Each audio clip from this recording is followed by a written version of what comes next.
Médico quase é condenado. Até que a recepcionista se levanta e defende ele com provas. A notificação chegou numa sexta-feira de tarde, quando a clínica já estava quase vazia. Renato pegou o envelope com a mão que tremia um pouco e leu aquelas palavras que nenhum médico quer ver. Representação ética por suposta negligência no atendimento. Tinha um nome ali: Dona Conceição. Uma paciente de 72 anos que ele acompanhava havia quase 5 anos. Ele ficou parado no corredor por um bom tempo, segurando aquele papel como quem segura uma coisa que não entende direito o que é. Camila, que estava terminando de fechar o sistema na recepção, percebeu a expressão dele antes mesmo de ele dizer uma palavra. "O que foi, doutor?" Renato passou o papel para ela sem falar. Ela leu, releu, e então olhou para ele com um olhar que misturava confusão com alguma coisa mais funda, um aperto que ela nem soube explicar para si mesma naquele momento. A acusação era séria. Segundo o documento, Renato teria prescrito para Dona Conceição um medicamento da família dos anti-inflamatórios que a paciente tinha registrado como alergia. A idosa teria sofrido uma reação forte e, por iniciativa do filho dela, o caso havia chegado ao Conselho Regional de Medicina para uma audiência formal de apuração. Se aquilo fosse confirmado, Renato poderia ser suspenso. Poderia perder o direito de exercer a profissão. Camila sabia, melhor do que ninguém, que aquilo não fazia o menor sentido. Olha, às vezes a gente trabalha com uma pessoa todo dia e só numa hora de crise é que percebe o quanto essa pessoa significa.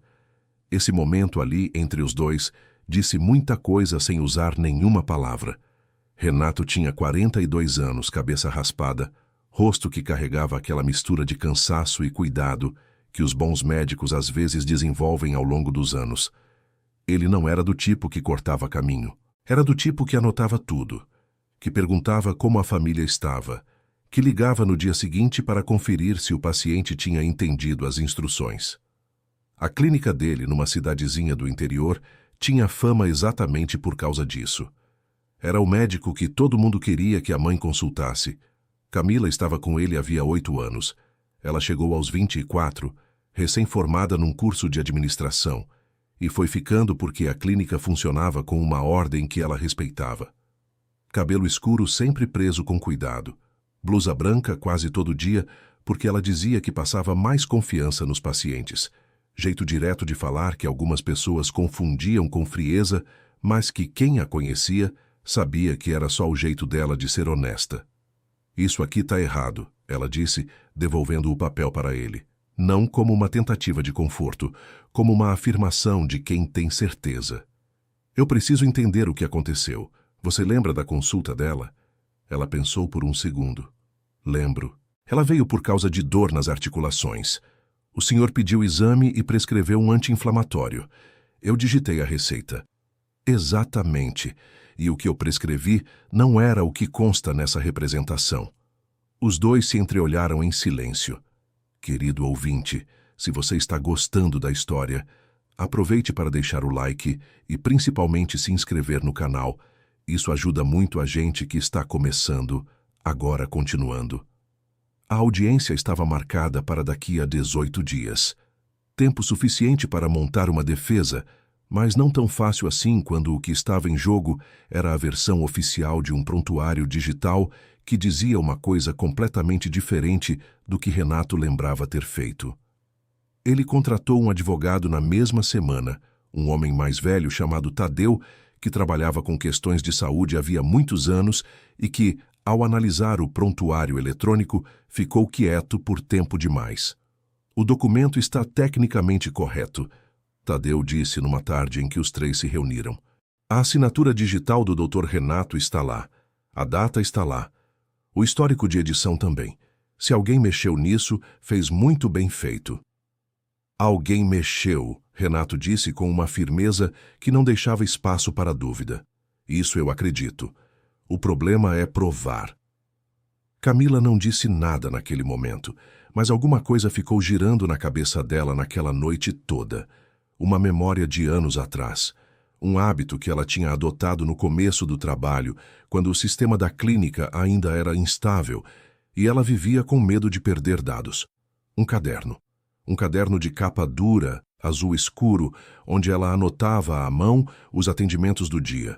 Nome do paciente, horário, motivo da consulta, e quando o médico ditava a prescrição, ela anotava também antes de lançar no sistema. Ela tinha parado de fazer isso há uns 2 anos, quando um sistema novo chegou e ela passou a confiar mais na tecnologia. Mas antes disso, havia 8 cadernos empilhados numa estante em casa, com entradas de cada dia de trabalho. Ela dormiu mal naquela noite.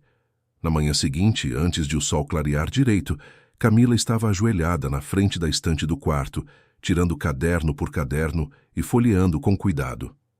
3º caderno. 4º. 5º. As letras dela eram pequenas, organizadas, cada linha ocupada com a mesma dedicação que ela colocava em tudo o que fazia. E então, ela achou. A data certa. O nome, Conceição Aparecida Vaz. Horário, 14h30. Motivo, dor articular em joelho direito, histórico de hipertensão, alergia reportada a componentes da família dos oxicans e a medicação que Renato havia ditado naquele dia. Naproxeno sódico em dose baixa, com orientação de tomar junto com a refeição. Camila ficou olhando para aquela linha por uns 3 minutos seguidos. O que constava no prontuário do sistema era diclofenaco, um composto da exata família que a paciente tinha registrado como alergia. Isso não era erro de digitação, isso era uma troca deliberada. Ela pegou o caderno, abraçou ele contra o peito por um segundo e foi ligar para Renato. A voz dele, quando atendeu, já dizia que ele não tinha dormido. Ela falou tudo de uma vez, sem parar. Quando terminou, houve uma pausa longa do outro lado. Camila, a voz dele estava diferente. Você guardou isso, todos esses anos. O senhor sabe que eu sou cuidadosa. Sim, eu sei. Agora eles tinham uma prova. Mas prova de quê exatamente? Que o caderno dela mostrava algo diferente do sistema? O advogado Tadeu diria, com razão, que qualquer pessoa poderia alegar que as anotações foram feitas depois dos fatos. Eles precisavam de algo mais, algo que corroborasse aquilo de uma fonte independente. Camila começou a pensar como se estivesse resolvendo um problema de logística, que era o que ela fazia de melhor. Se Renato tinha prescrito naproxeno, a farmácia tinha recebido uma receita de naproxeno. As farmácias guardavam os receituários físicos por um período. Se a farmácia onde Dona Conceição costumava comprar ainda tivesse o original daquela data, ela passou a tarde inteira de sábado indo de farmácia em farmácia. A terceira que ela entrou, uma de fachada amarela com o nome pintado à mão na parede, tinha uma funcionária de meia-idade chamada Cida, que conhecia todo mundo no bairro pelo nome. Conceição? Claro que conheço. Ela compra aqui desde antes de você nascer, minha filha. Camila explicou a situação com cuidado, sem exagero. Pediu para ver se a receita daquele dia ainda estava no arquivo. A Cida olhou para ela com um olhar que avaliava as intenções. Depois disse que ia ver o que podia fazer. 15 minutos depois, Camila segurava uma cópia da receita original manuscrita pelo Dr. Renato Meirelles, naproxeno sódico, com a data, com a assinatura, com o número do registro do médico. Ela teve que segurar a vontade de chorar ali na farmácia. Havia um outro pedaço da história que ainda não estava claro, e esse pedaço era o que mais perturbava Camila. Quem tinha mexido no sistema?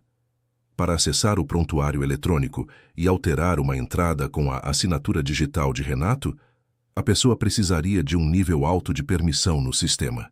Os únicos usuários com esse tipo de acesso eram Renato e, por um período curto, o Dr. Marcos Queiroz. Marcos tinha sido colega de Renato. Durante quase 2 anos, alugou um consultório dentro da clínica, compartilhavam a recepção, o sistema, a equipe de apoio. A parceria tinha terminado de forma não muito amigável. Marcos queria comprar uma parte da clínica, Renato não queria vender. E quando Marcos abriu sua própria clínica a algumas quadras de distância, a saída foi marcada por palavras duras e por um silêncio ainda mais pesado nos dias que se seguiram. O que Camila tinha esquecido, mas que voltou à memória enquanto ela dirigia de volta para casa com a receita na bolsa, era um detalhe pequeno. Quando Marcos saiu, Renato tinha pedido para ela revogar os acessos do colega no sistema. Mas havia uma confusão naquela semana, um volume alto de pacientes, e ela tinha deixado para o dia seguinte, e depois para o outro.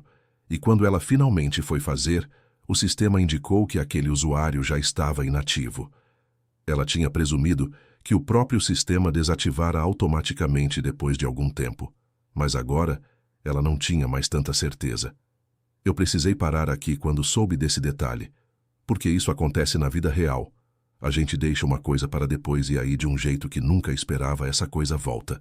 Não tem como se preparar para isso. Nos dias que se seguiram, Camila não descansou bem. Ela foi ao escritório do advogado Tadeu com o caderno e com a cópia da receita. Explicou tudo e viu nos olhos do homem algo que não tinha aparecido na semana anterior. Esperança real. Isso muda bastante a situação, ele disse. Mas preciso de mais. Se houve acesso indevido ao sistema, preciso que o responsável técnico da plataforma emita um relatório com o histórico de acessos daquele período. Renato ouviu tudo sentado à mesa, as mãos abertas sobre a madeira, o rosto com aquela expressão de quem está segurando muita coisa ao mesmo tempo. Quando Tadeu saiu da sala para ligar para o suporte técnico, Renato virou para Camila. Por que você está fazendo isso? Ela olhou para ele como quem estranha a pergunta. Porque o senhor é inocente. Você podia simplesmente testemunhar no processo como funcionária. Está indo muito além disso.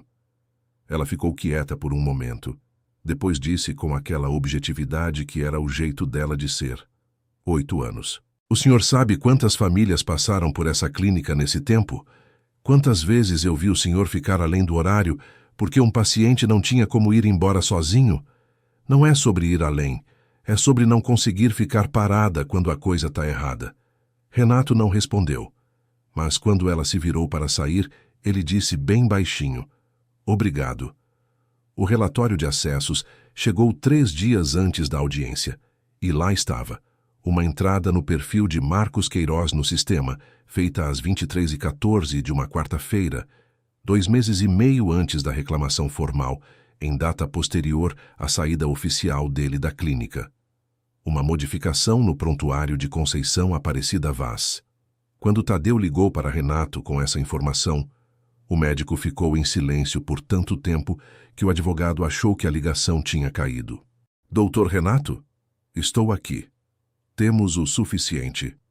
Querido ouvinte, se você está gostando da história, aproveite para deixar o like e principalmente se inscrever no canal. Isso ajuda muito a gente que está começando, agora continuando. A audiência aconteceu numa terça-feira de manhã, numa sala de madeira clara com cadeiras estofadas de couro marrom, o tipo de ambiente projetado para fazer as pessoas sentirem o peso de estar ali. À frente da mesa comprida, presidindo o processo, estava a conselheira Beatriz Nogueira, uma mulher de postura firme e olhar que não deixava nada escapar. Do outro lado, representando a reclamação, estava o filho de Dona Conceição, Gustavo Vaz, um homem de meia-idade com ombros caídos e uma expressão que oscilava entre a determinação e alguma coisa que parecia desconforto. Ao lado dele, um advogado que Camila não reconheceu. Renato estava sentado à mesa da defesa, de jaleco branco, as mãos postas com uma calma que ela sabia que custava esforço.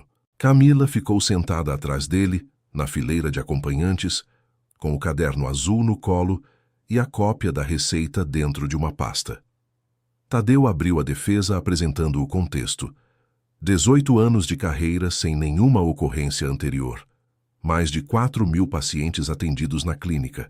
Referências consistentes de colegas e da comunidade.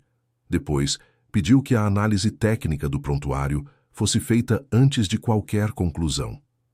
O advogado do reclamante apresentou o prontuário eletrônico com a assinatura digital de Renato e o medicamento supostamente errado. A conselheira Beatriz anotou algo no bloco à sua frente, sem tirar os olhos do documento. Foi então que a situação começou a pender para o lado errado. O conselheiro que ficava à direita da Beatriz Começou a fazer perguntas que tinham um tom diferente. Queria saber por que Renato não havia relido o histórico de alergias antes de prescrever. Queria saber se os processos da clínica eram auditados regularmente. Renato respondia com cuidado, mas era possível sentir que a narrativa estava se encaminhando para uma conclusão que não era a certa. Então o conselheiro disse a frase que mudou tudo. Em vista dos documentos apresentados e na ausência de evidência contrária ao prontuário registrado, parece necessário considerar. Camila se levantou, não de forma impulsiva. Ela se levantou com o caderno na mão esquerda e a pasta na mão direita, de blusa branca, cabelo preso, e falou com uma voz firme que atravessou a sala inteira. Senhores, com licença, eu tenho evidência contrária. A conselheira Beatriz levantou a cabeça e a olhou com aquela expressão de quem está avaliando se deve ou não ouvir. Quem é a senhora? Meu nome é Camila Ferreira. Sou a responsável pela recepção e pela administração da clínica do Dr. Renato há 8 anos. E tenho documentos que demonstram que o prontuário apresentado foi alterado de forma indevida após a data da consulta. Um murmúrio percorreu a sala. O advogado do reclamante se manifestou imediatamente, dizendo que testemunhas e documentos deveriam ter sido apresentados antes, que o processo tinha ritos que precisavam ser respeitados, que... A conselheira Beatriz levantou uma mão e o silêncio voltou. Deixem a moça falar. Camila colocou o caderno aberto sobre a mesa, na página da data certa, e explicou o hábito que tinha de anotar os atendimentos à mão desde o começo do trabalho. Apresentou a entrada referente à consulta de Dona Conceição com o medicamento que Renato havia prescrito naquele dia. Depois tirou a cópia da receita fornecida pela farmácia. Mesma data, mesmo composto, mesma assinatura. Por último, entregou o relatório de acessos do sistema, com o horário, a data e o usuário identificado. Ela não estava tremendo, estava com a mão erguida segurando aquele documento, e os olhos dela encaravam a conselheira com uma clareza que não deixava dúvida sobre o que ela acreditava. Renato estava sentado olhando para ela com uma expressão que eu não sei bem como descrever. Era espanto. Era gratidão. Era também o olhar de alguém que percebe que não estava tão sozinho quanto pensava que estava. Eu não sei vocês, mas esse momento me pegou de um jeito que não esperava. Tem gente que aparece na vida da gente sem avisar e só a gente percebe o tamanho dessa presença quando o momento pede. A conselheira Beatriz examinou os documentos por um bom tempo, passando um pelo outro com calma, da forma como pessoas que entendem a gravidade de uma situação costumam fazer. Então, ela se virou para Gustavo. Senhor Gustavo, o senhor tem alguma explicação para a divergência entre o prontuário apresentado e os documentos que acabaram de ser exibidos? Gustavo estava pálido. Olhou para o advogado ao lado. O advogado ficou em silêncio. Eu recebi as informações do prontuário de uma pessoa que disse que tinha visto a situação e que poderia ajudar a provar o que aconteceu. Quem era essa pessoa? Um silêncio longo. Gustavo abaixou a cabeça. Um médico. Ele disse que tinha acesso aos registros e que o prontuário mostrava uma negligência clara. Disse que era só assinar o pedido de apuração. A conselheira anotou. O conselheiro à direita dela, que minutos antes tinha começado a encaminhar uma conclusão desfavorável a Renato, ficou quieto com os olhos no bloco de anotações. A audiência foi suspensa para que os novos documentos fossem analisados formalmente e para que o responsável técnico do sistema fosse convocado a confirmar os registros de acesso. Isso levaria mais alguns dias, mas quando Renato saiu daquela sala naquela manhã, era um homem diferente do que tinha entrado. Não porque tudo estivesse resolvido ainda, mas porque havia uma linha clara agora, entre o que tinha acontecido de verdade e o que alguém tinha tentado fazer parecer que aconteceu. No corredor, depois que todos saíram, Renato foi até Camila e ficou parado na frente dela por um segundo, sem saber o que fazer com as mãos. Então colocou as 2 mãos nos ombros dela, levemente, como um gesto de quem não encontra palavras. Camila, tá resolvido. Ela disse com aquela objetividade dela, mas os olhos brilhavam um pouco. 3 semanas depois, a conclusão formal chegou. O relatório técnico confirmou o acesso indevido ao sistema. O nome de Marcos Queiroz estava documentado, com horário e data. O conselho encerrou o processo contra Renato sem nenhuma penalidade, com uma nota indicando que o médico havia sido alvo de manipulação intencional de registros e que o caso seria encaminhado para as instâncias responsáveis. Marcos não quis falar com ninguém. A clínica dele ficou em silêncio por dias, depois que a notícia correu pela cidade pequena, como correm todas as notícias em cidades pequenas, de boca em boca, chegando em todo lugar antes que a pessoa envolvida tenha tempo de se preparar. Gustavo foi até a clínica de Renato numa tarde, sem avisar. Entrou na recepção com o chapéu de aba larga nas mãos, aquele chapéu que ele rodava entre os dedos sem parar, e pediu para falar com o médico. Camila foi até o consultório avisar. Renato ficou quieto por um momento antes de responder. Manda entrar. A conversa entre os dois durou quase meia hora. Quando Gustavo saiu, tinha uma expressão diferente, menos pesada, como alguém que deixou alguma coisa para trás sem saber ao certo se foi a coisa certa ou não. Renato ficou mais um tempo dentro do consultório antes de aparecer na recepção. Como foi? Camila perguntou. Ele disse que se arrependeu desde o começo. Que Marcos apareceu com a história toda pronta, os documentos prontos, e disse que era só assinar um pedido de apuração. Prometeu que ia dar em nada, que era só para gerar pressão. Gustavo estava com raiva, estava precisando de dinheiro, deixou-se levar. E o senhor? Renato respirou fundo. Eu disse que entendia, não que concordava. Que entendia. Camila assentiu devagar, mas a parte da história que ela não esperava veio 2 dias depois, quando Dona Conceição apareceu na clínica sem consulta marcada. Ela tinha 72 anos, andava com um cuidado que não era fraqueza, era a sabedoria de quem aprendeu a respeitar o próprio corpo com o passar dos anos. Os cabelos brancos bem penteados, a bolsa de crochê que ela sempre carregava no braço, a postura ereta de quem foi criada achando que postura dizia alguma coisa sobre quem a pessoa era. Ela entrou no consultório de Renato e sentou na cadeira em frente à mesa. Eu soube de tudo, ela disse antes de Renato falar. Eu sempre soube que o senhor não tinha feito nada de errado. Tentei convencer o Gustavo a não ir em frente com aquilo desde o começo. Ele não me ouviu. Dona Conceição... Deixa eu terminar, doutor.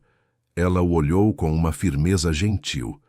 Eu criei aquele menino sozinha depois que o pai dele foi embora. Trabalhei em casa de família por 20 anos para pagar as contas. Em algum momento ele ficou com uma raiva do mundo que eu não consigo entender direito. Não estou desculpando o que ele fez. Só estou dizendo que eu sei de onde vem. Renato ficou quieto. O senhor foi o médico que me atendeu quando eu estava com medo do resultado do exame do ano passado. O senhor sentou aqui e me explicou tudo com calma, sem pressa, como se eu fosse a única paciente do dia. Eu não podia deixar isso assim sem vir pessoalmente pedir desculpa. Ela tirou da bolsa de crochê um pote de vidro lacrado com um papel escrito à mão por cima. Doce de leite de panela. Fiz ontem. Renato recebeu o pote com as 2 mãos e ficou olhando para ele por um segundo antes de levantar os olhos para ela. Obrigado, Dona Conceição. Cuide-se, doutor. Ela se levantou, ajeitou a bolsa no braço e saiu com aquele passo cuidadoso e digno, que era o jeito dela de andar pelo mundo. Uma mulher que tinha passado a vida inteira carregando peso sem reclamar, e que naquele momento escolheu deixar um peso ir embora. Tem coisas que a gente passa que deixam uma marca, mas tem outras que, quando terminam, deixam uma clareza, uma certeza de que valeu a pena não ceder, não dobrar, não deixar uma mentira vencer só porque parecia mais fácil do que lutar. Naquela tarde, quando o último paciente foi embora e a clínica ficou só com eles 2, Renato foi até a recepção com o pote de doce de leite e colocou na mesa entre eles. Abre aí, ele disse. Camila olhou para ele com aquele jeito direto que era só dela. Aí não é lugar para comer, doutor. Abre. Ela abriu. 2 copos descartáveis, 2 colheres tiradas do copinho ao lado do bebedouro. Eles ficaram ali, em pé na recepção vazia, comendo doce de leite de panela, no fim de uma tarde que tinha demorado muito tempo para chegar. e nenhum dos dois precisou dizer mais nada. Fim da história. Agora conta pra gente o que você achou da história e de onde você está assistindo. O que você teria feito no lugar da Camila, com 8 anos de trabalho e o risco de se envolver numa situação desse tamanho? Deixa nos comentários, a gente lê tudo. Muito obrigado pela companhia de sempre. Não esquece do like e, o mais importante, de se inscrever no canal para não perder as próximas histórias.